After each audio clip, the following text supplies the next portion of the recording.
Good morning, everyone. Welcome to today's webinar with Connecticut Department of Transportation. My name is Kristen Lopez. I am the Education and Training Director here at Connecticut Main Street Center. And based on our registration numbers for this webinar, people are really excited to get into this presentation discussion today. So we'll get into that in just a second. Just have a few quick announcements and introductory remarks. So if you are new to Connecticut Main Street Center, we are the expert resource for developing and sustaining vibrant downtowns and main streets that fuel our state's prosperity. We all know a great downtown when we see it. It's a feeling and energy that we can sense, that we can experience. But sometimes it can be hard to articulate what exactly makes a main street so great. We've actually broken it down into 6 qualities to make it easier to grasp. First, there's really always a dedicated Main Street management kind of entity behind a great Main Street. Great Main Streets don't happen organically or overnight. There's always kind of at least one champion that pulls it forward. Main streets are connected by multiple modes of transportation that make it easy for people to access. It's welcoming, friendly, and inclusive. Sustainable practices are in place that bring life and vibrancy for today and for the future. Small businesses are encouraged and supported, as well as larger development investment. And there's a unique sense of place. And so it is our mission at Connecticut Main Street Center to assess, educate, and convene around these qualities of a vibrant downtown so that main streets all around the state can develop, grow, and prosper.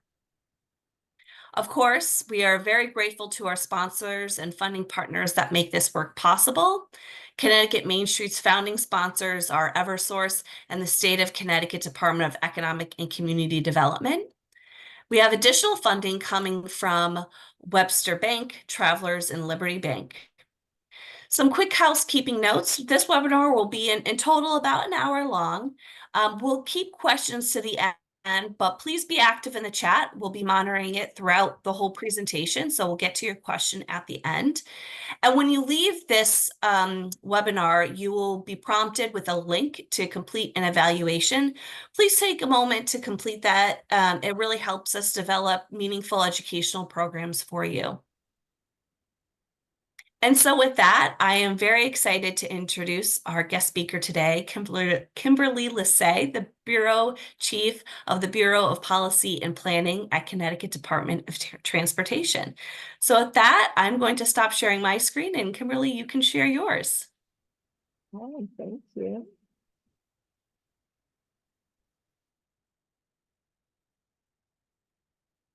All right, just make sure we're looking good. Looks good. All right. All right, Kristen, thank you so much for that introduction. And I really like that overview of what it takes, right, to really have something be a main street. And I wanted to start off with a little bit of reflection. I'll admit to everyone, I am not a Connecticut native, although I've been here for many years. But my children were born and raised in the town of Stafford Springs, if you don't recognize these photos. So again, just a little bit of a flashback to a time when the car was not our main source of getting everywhere, and how, you know, that sense of history also carries over in our main streets, and also helps, like you stated, give a sense of place to where we've been and where we're going. So really excited to have you all join today, and I'm hoping that this will be helpful. I'll be giving a little bit of a review of our complete streets policy and directive.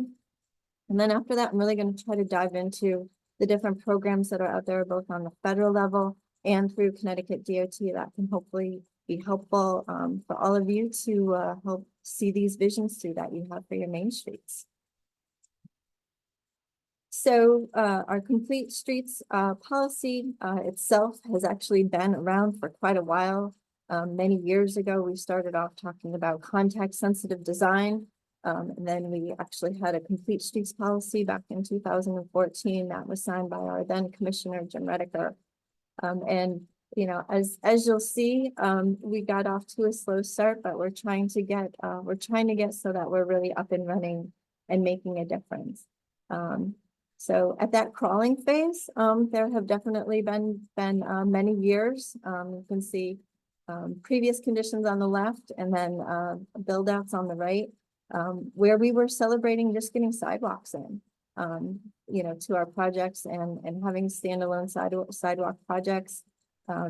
Those first policies that we had really focused on training for our engineers and our planners, and it included having a bicycle and pedestrian form that had to be filled out for all projects. And, you know, we started getting to the walking phase. We're looking at more than just sidewalks. Some of the things that we're looking at now include bump outs, right? Where obviously it's less of a distance for pedestrians to cross and helps with a little bit of traffic calming and speeds. But I'll be honest with you, all of those things that we've had in place were not as effective as the new things that are coming about. So with our new complete streets policy and design criteria that came out in August of 2023, it's a big difference, because what this design criteria is doing through a directive for our Bureau of Engineering and Construction is having our designers take a look at these 3 new criteria at project inception. So before, we were reviewing projects as they were already partway through design and seeing what we could do for bicycles and pedestrians. And instead now it's being front loaded. So I'm really excited to see what this new directive is going to, you know, bring about in the future. I'll be honest with you, it's going to take a while, because this is applying to all new projects going forward. So it's going to take a few years until we actually see these in construction. But I'll just briefly go over some of the new design criteria, and I'll have a few slides that have some more details on them.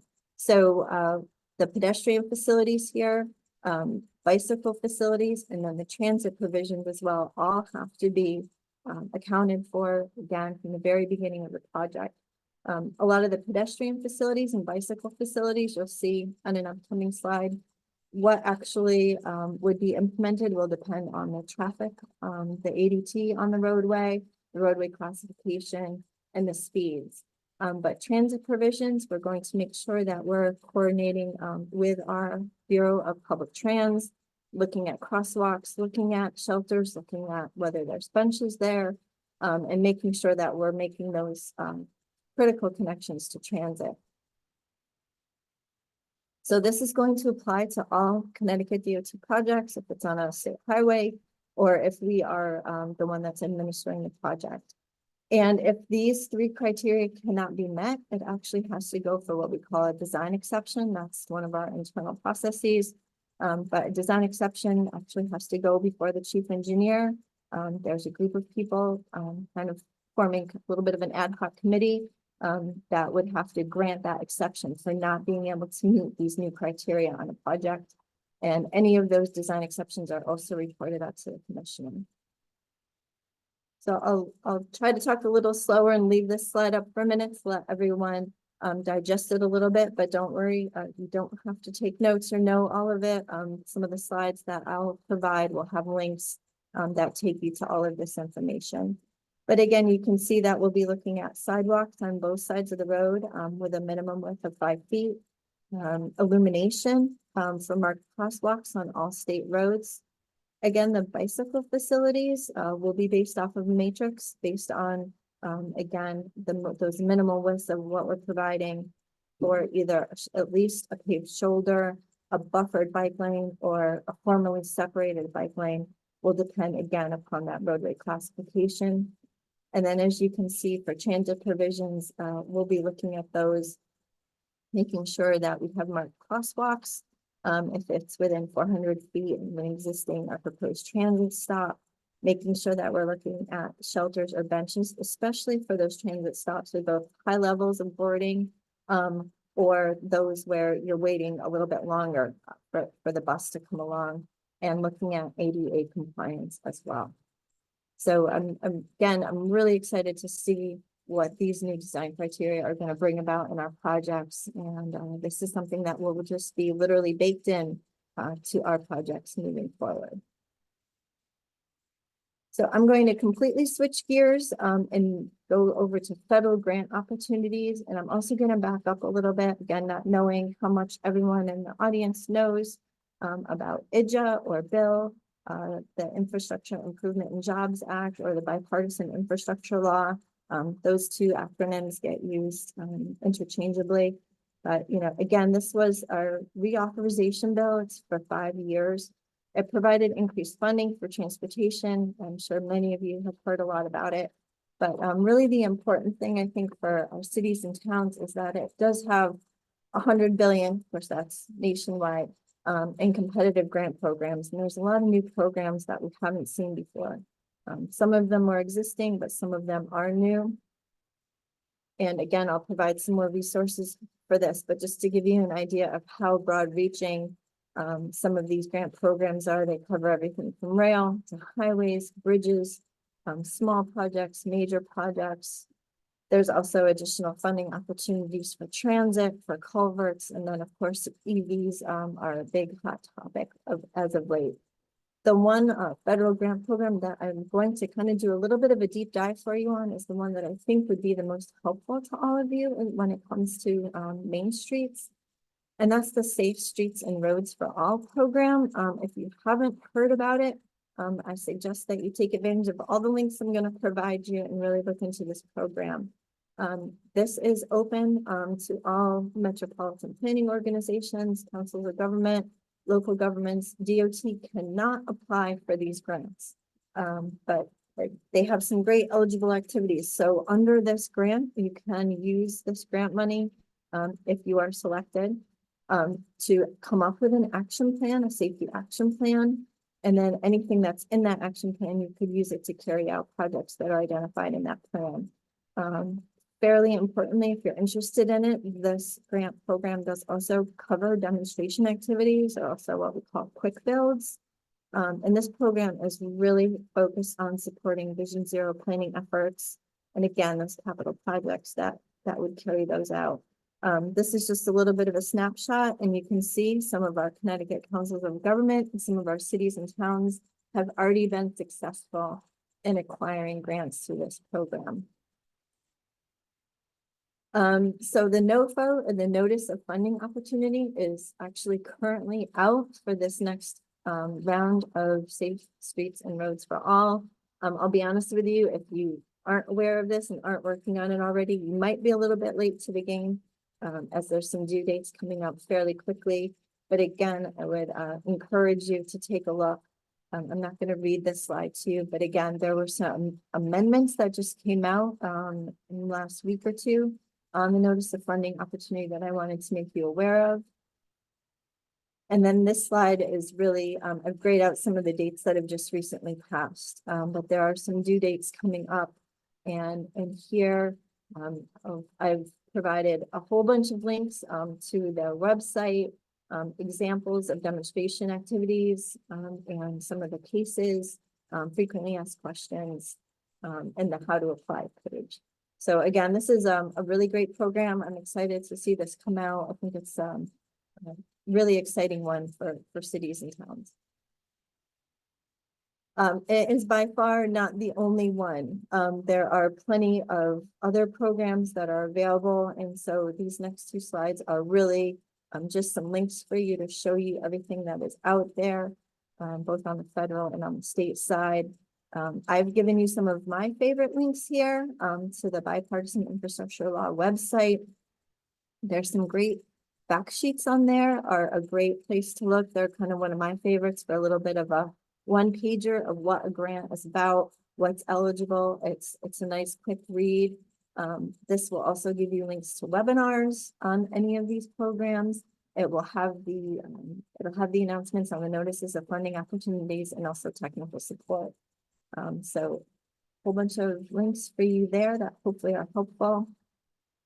And then also, you know, we do have some assistance on the state level through our T2 Center, our Training and Technical Assistance Center associated with UConn.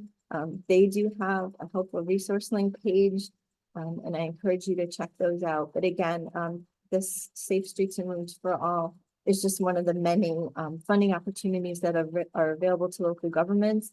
I'm also touching on the ones that are only associated with transportation. There's many more out there that that are through some of our other state agencies. So switching gears to programs through the Connecticut Department of Transportation.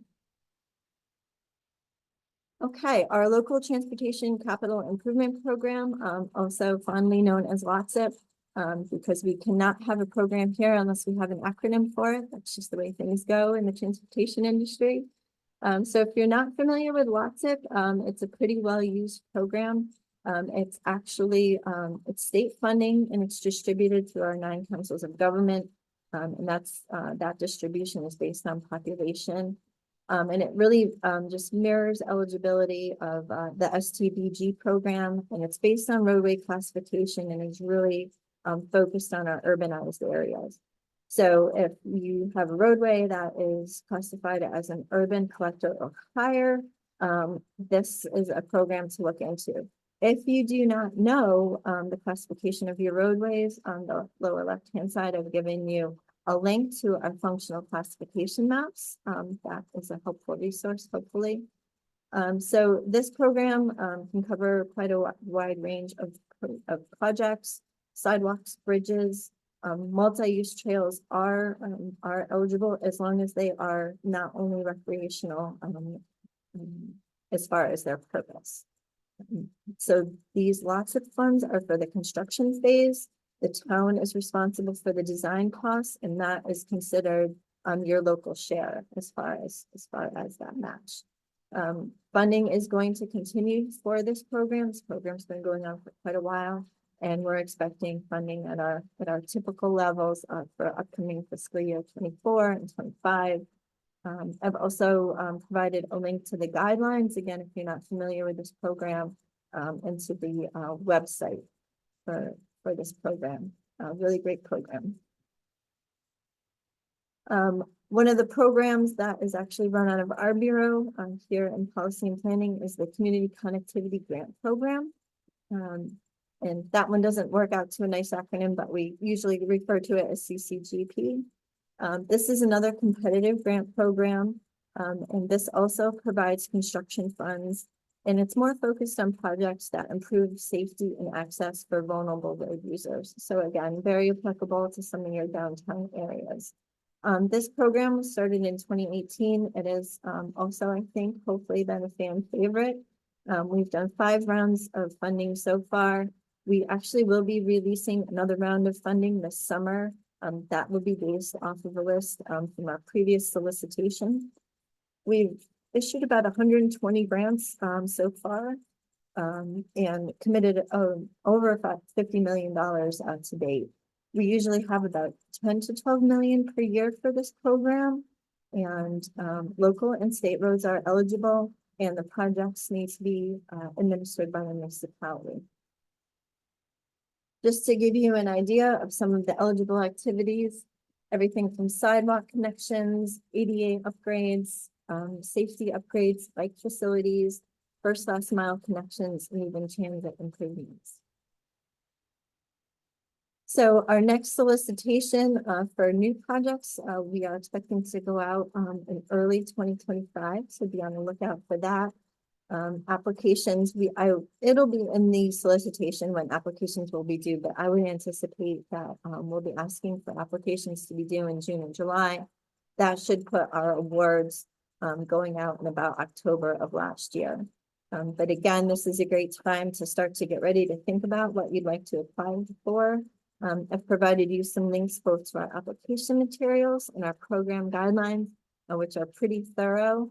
And you can also get more information on our website. So this is just a quick map of the towns that have taken advantage of the Community Connectivity Grant Program. So if you're in white, it's time to get on board and check out that program and see what it can do for you. And we have a great team that supports this program.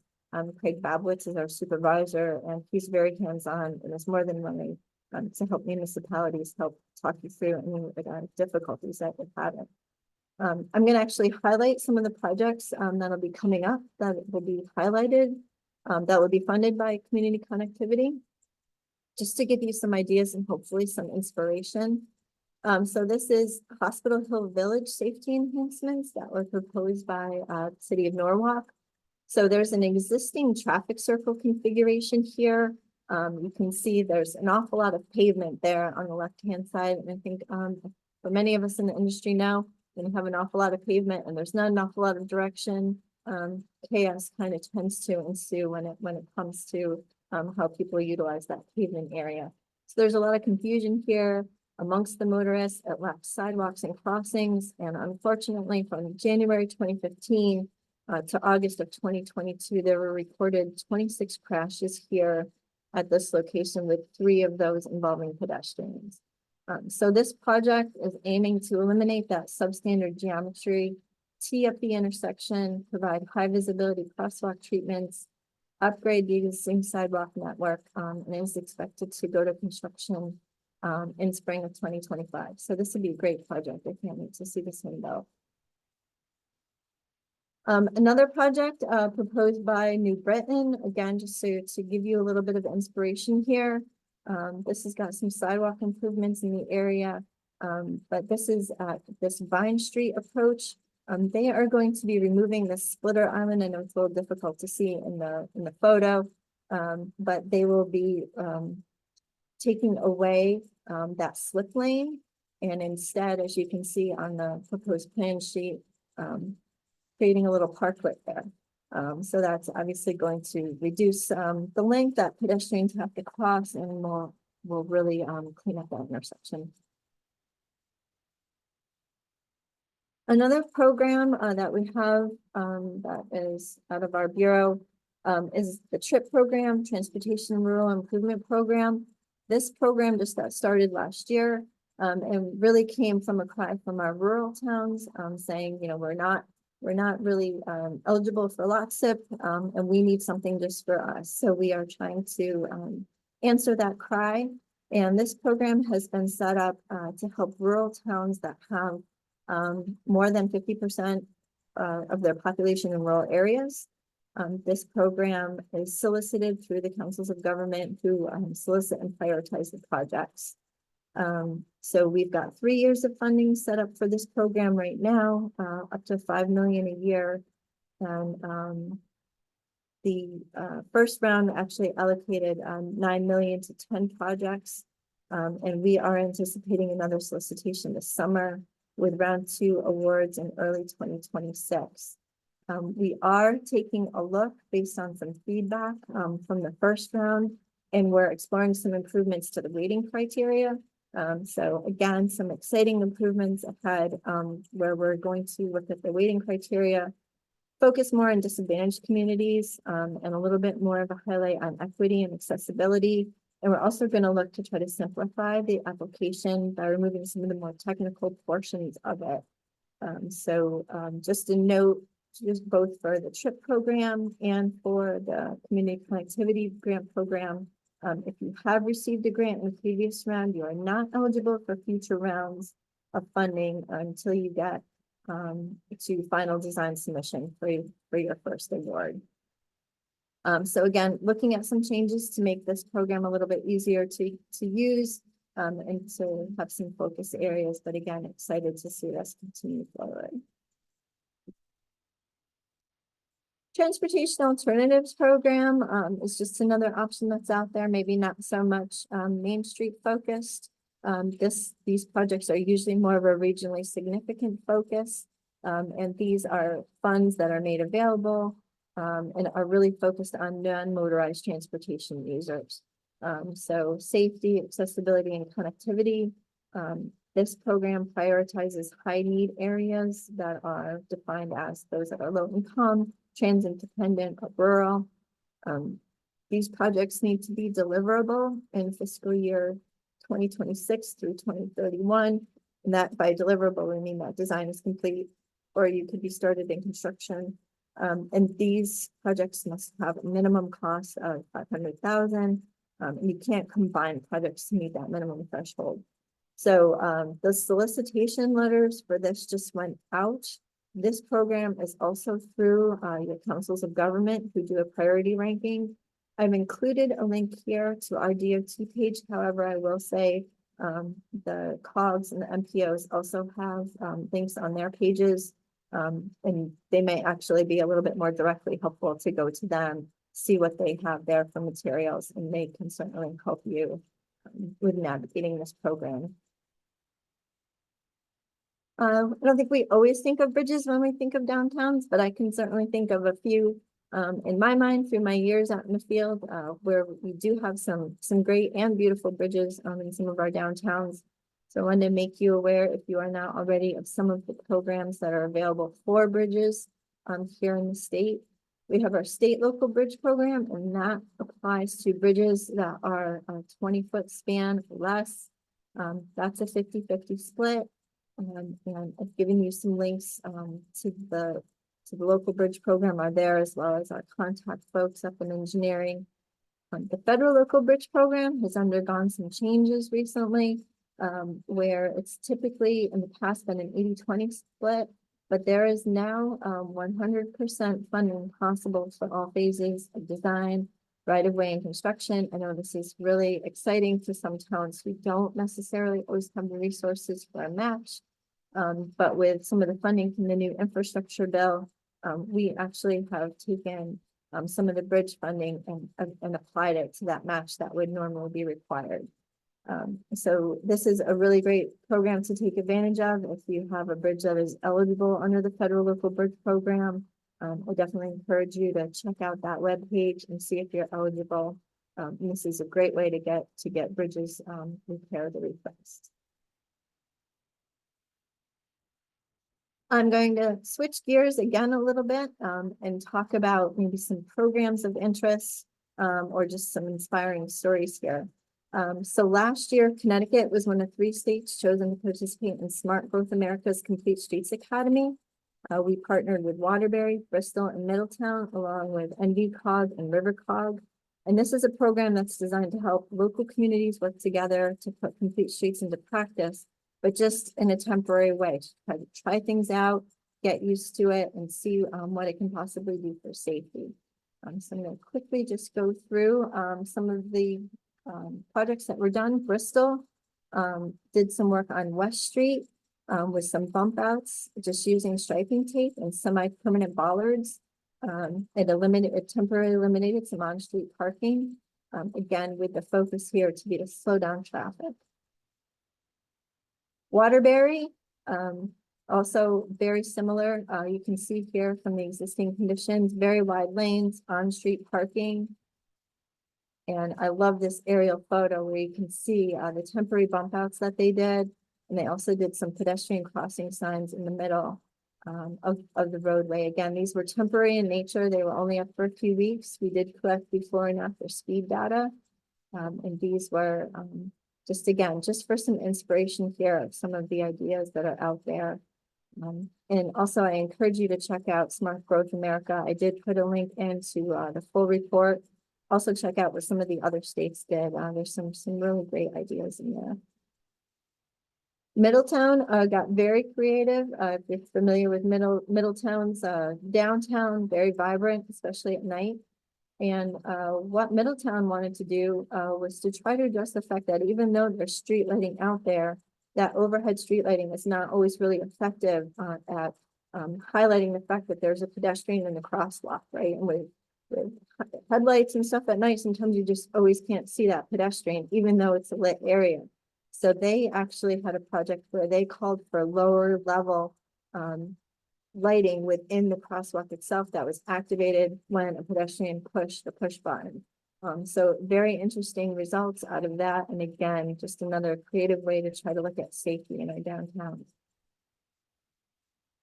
Road safety audits are just another resource I do want to make you aware of. This is not a set program. We do not have set funding for this, but if you do have a serious safety issue and you just kind of don't know where to start, this is support that is available on state routes. It's in conjunction with your local traffic authority. If you don't know who your local traffic authority is, I've given you the link to the list there. It's typically either the first elected official, sometimes it's the police chief, sometimes it's your director of public works. But there is an application, and I've given you a link here to our website.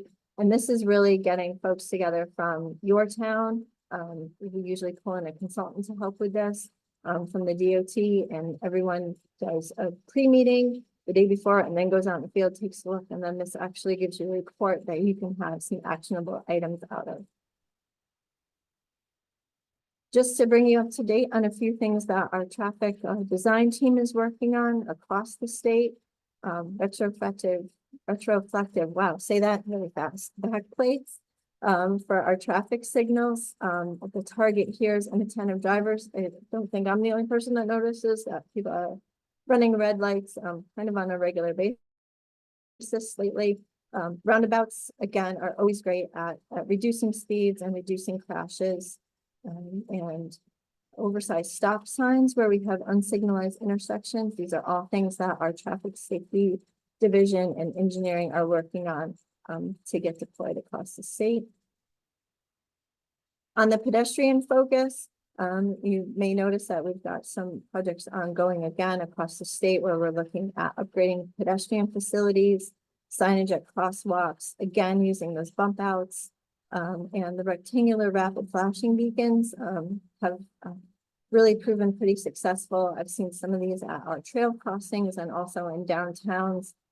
Really nice and bright. When you press the button, they flash, and really helpful in getting people to actually stop for pedestrians in the crosswalks. And wrapping up, just a few other changes that have been going on. In October of 22, the city of New Haven installed a raised crosswalk on State Route 337. It's our first installation of a raised crosswalk on a state road for us. This was in the area of Nathan Hale School. We overcame some of our fears about how this would hold up to plowing, worked with our maintenance folks in design, and just kind of trying to put another new tool in the toolbox. We're also working with our resurfacing program folks to try to reduce 12-foot lanes to 11 and give that space back to the shoulder. Again, just to provide for a little bit more of a safe refuge. And I'm happy to report again with our reauthorization bill, our Safe Routes to School program is back up and running due to that funding, and it has been wildly successful. And that is a great story. Please check out our Safe Routes to School website. And we have Safe Routes to School Day, where we have a walk, bike, and roll day coming up on May 8th. So we certainly have some great opportunities available for schools and school districts to get some support of doing walk safety audits and looking at improving ways for children to get to school. And we also have a brand new micro grant program that was just announced last month. And these are very small grants, but they are just that, grants, $5,000 that is eligible to schools, school districts, and even nonprofit organizations for advancing safe, accessible, sustainable, and equitable walking and biking and rolling in Connecticut. And eligible items include bike helmets, bike locks. Some towns have even purchased bicycle fleets, including adaptive bikes, safety vests, maintenance and training materials. And we're really happy to see this program taking up. So please check that out. And with that, I will catch my breath and turn it back over for questions. Excellent. Thank you so much, Kimberly. That was really excellent. And everyone, this presentation will be sent out, so you'll get all of the links and everything like that. So don't worry about that. I got a couple of questions in the chat that I want to get to, and feel free to chime in with other questions. Okay. Can other traffic calming interventions receive funding through CCGP? For example, tactical urbanism interventions like ground murals and temporary bump outs. So I would say that is something that's probably going to be more eligible under the Safe Routes, Safe Streets and Roads for All. However, I'll certainly talk with our folks on the Community Connectivity Grant Program. I would encourage you to look at it. I'm gonna be honest and say, I don't think that we've listed it in the past, in our materials, because it really wasn't something that we were thinking about. So that's something that, you know, I think we'd be willing to consider, but for that program, we're really looking at final, you know, on the ground capital improvements. So those temporary improvements would be something that right now would be more applicable to safe routes to school. We are thinking about, and again, don't hold me to this because this is not a promise, but we are going to be making the pitch that if the micro grants continue to be really successful, that maybe that's a place where we could up the, you know, the monetary value of that. And that could be a way that we could try to help spur on some of the great ideas that you saw through Smart Growth America, where if we could get that maybe up to $10,000, that would be enough for a team to do one of these quick builds.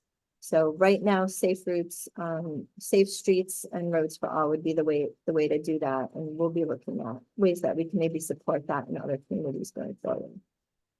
Kind of on a similar note that I had with the temporary build outs and kind of what you saw with the collaboration with the Smart Growth America program. If a community or a, you know, a nonprofit or whatever has sourced their own funding to do some type of temporary build out, can they collaborate with you to do that temporary build? Mhm. Absolutely. And it may sound strange to say this, but I think one of the greatest things that came out of that collaboration that we did with Smart Growth America was we looked at our encroachment permit process, right? So to do anything on a state roadway, you need to get an encroachment permit. We need to understand what you're doing. It needs to be approved. But that's also not the quickest process in the world. So as a result of those three projects that we worked on together, we're actually have a new streamlined process for the encroachment permit. So it made us look at internally at some of our processes, and you know, yes, we'd be happy to help facilitate those conversations.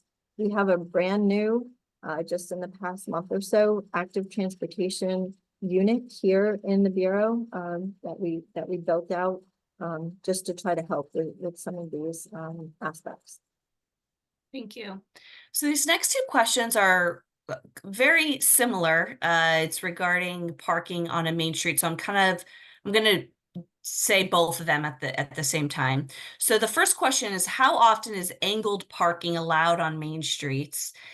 And the second question is, can you tell me if any new programs enable DOT to approve the addition of parallel on-street parking on downtowns that happen to be on a state highway?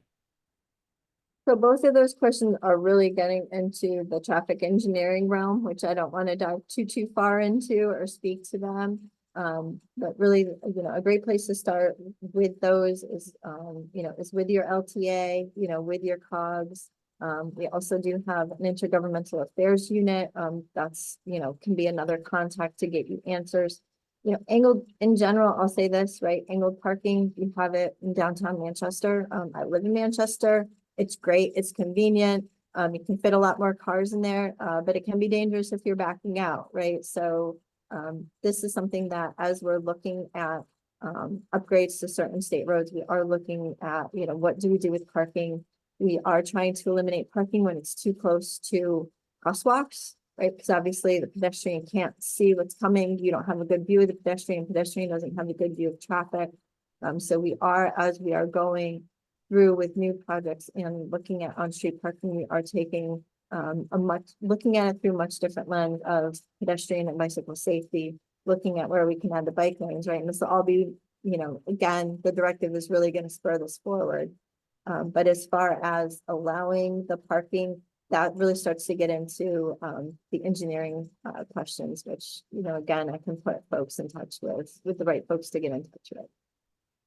And to be clear, the kind of recent iteration of the Complete Streets Directive with the design guidelines, those now, that was adopted in August of last year. So since August of last year, moving forward, the projects need to hit those three guideline areas. Yeah, there was a little bit of grandfathering, right? Because if a project was really far along in design, we weren't gonna, you know, pull that project all the way back.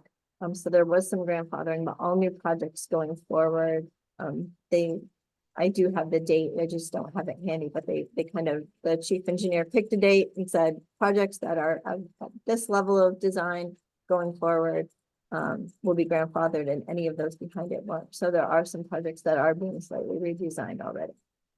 Right. How can we directly engage DOT in approving a specific crosswalk safety improvement in a downtown and for expediency possibly funded by the municipality? So just to clarify the question, just as far as who to get in touch with, is that really the question? I think so, Val, if you want to clarify, but I think it's, yeah, how to expedite a crosswalk safety improvement where there's already funding in place. Yeah, I would say your best bet is to contact our intergovernmental affairs team, who can certainly help chase down what you want to do. And depending on what you want to do, if it's an existing crosswalk or a new one that you want, find the right people to help make that happen. So Kevin Tedesco is our supervisor for that unit, and can certainly provide his contact information in the chat before we all disseminate or get it to you, Kristen, to get it out to the team. Great, excellent. I have one other question here, so feel free to type more questions in if from the audience. What are the minimum speed limit requirements for state roads that run through downtowns? A minimum or a maximum? I think the question is like the minimum. How The low can we minimum. go in our downtowns? Yeah. Right, so tricky question, and again, one more for our engineers, because usually speed limits aren't just based on where you are, they're based on ADT, they're based on lane widths, and that's something that our engineers are looking at. However, we did try a pilot program, and there was some legislation passed that would allow municipalities to have a little bit more control, so this really comes out of OSTA. OSTA is the one that sets speed limits, and I would say that would be the best office to get in contact with if you're considering a speed change. And there is a whole process to that. I can certainly provide a link to that website. But that is something that's handled by our Office of, I'm always going to go back to the old acronym, but our Office of State Traffic Administration. Excellent, thank you. I can give you their website as well. One of the questions that I have as we're talking about this, and of course, it seems like every week, right, we hear a local news story of a new kind of road project that wants to get in, and the citizens are upset about it in one way. And I think one of the things that is for a person who doesn't live in this world of planning or transportation planning, right? A lot of things that we do for safety are counterintuitive. I'm just curious if in your work or you're seeing best practices in that community engagement piece. How can communities better present, talk about complete streets improvements that may seem counterintuitive to someone who doesn't really understand kind of how these things work? I'll try to answer what I think you're asking. I think, an important thing is, we're constantly doing outreach on projects, whether we're in the NEPA phase, whether we're in the planning phase, or whether we're in the design phase. And I would say, one of the most important things you can do is to be aware of what's going on in town. We do have a link on our website to all of our upcoming public informational meetings. One good thing that came out of COVID is those are now virtual. And I've done this myself. You can pop open your laptop, you can be cooking dinner, and you can be listening in on a presentation of what's going on with one of our projects. You don't have to go to the local school, to the local library, and show up in person to be able to be at our meetings, and there's a chance for question and answer. So I think it would be, being aware of what projects are coming. We do try to send out press releases. We do try to make that as transparent as possible. However, it's still hard to get a hold of folks. We're also very busy. There's also a state website that will tell you all of the state agency meetings that are going on. But I can also, that's another link that I can provide Kristen. It's just, it's right, if you go right to our main webpage, you can see all the meetings that are coming up. Let's say attend them, you know, and also, you know, working with your COGS is a great way, you know, to let your concerns be known, and they are a great resource. You know, they have a lot of expertise, a lot of transportation planning expertise, and they can really be your first stop shopping for concerns that you have, and a great way to get in contact with us. Also say if you've missed a meeting, they do stay in our archives, so you can still go back and you can still learn more about the project. Excellent. Thank you so much. I don't see any other questions in our chat. So with that, I'm going to close us out. Kimberly, thank you so much for this great, all the great resources that you shared with us today. You're quite welcome. So if you are not already a part of our member network, we invite you to join the 80+ communities around the state that are committed to improving their Main Street by becoming a member of Connecticut Main Street Center. As a member, you receive exclusive help and resources to support your work in your downtown. Please visit our website to learn more. And a couple announcements of our upcoming webinars. We're very excited to talk about parking requirements. Parking, always a hot topic, always one with a lot of opinions. And today and next month, we're going to talk a little bit more about this kind of new iteration of discussion of parking requirements from a developer perspective, a commercial retail perspective, and also municipal economic development. So that should be really great. And that will be on May 23rd at 11 a.m. And we're very excited to say that our registration is now open for our annual Awards of Excellence, taking place on June 18th from 2 to 5 at Hotel Callista in Norwich.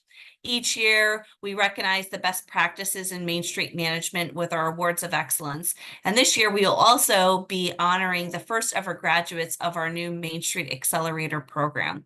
So you can register for both the webinar and our awards program through our event page. And once again, we thank all of our sponsors and program partners. And again, please complete the evaluation when you leave this webinar. And I believe the link is also in the chat. And so you can click on that as well. Thank you, everyone, for joining us today. And we will see you later. Take care.